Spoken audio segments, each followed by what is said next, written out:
Good evening from New York. I'm David Begnaud. This is our Western edition. When New Yorkers heard that an aircraft hit a building today, many of them panicked, even if it was just for a moment.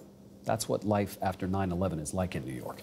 Today it was a helicopter that crash-landed on a high-rise building. It happened in Manhattan's Theater District. Smoke was seen rising from the roof. Buildings were evacuated. It was the pilot who died. Police and the mayor say tonight it appears this was a tragic accident and not terror-related.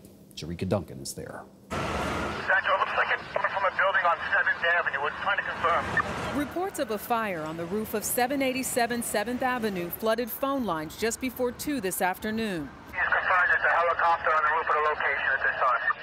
It's a helicopter, 10-4.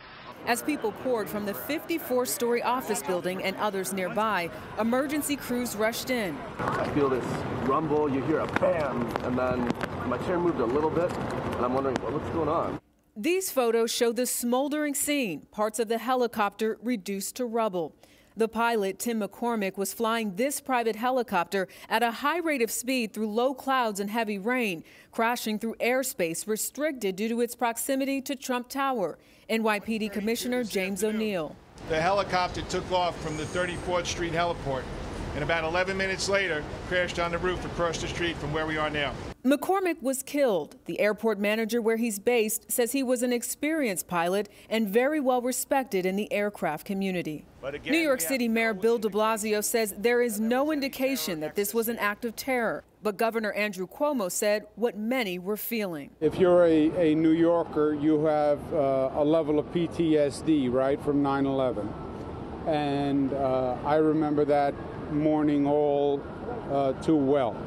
So as soon as you hear an aircraft hit a building, I think my mind goes where every New Yorker's mind goes.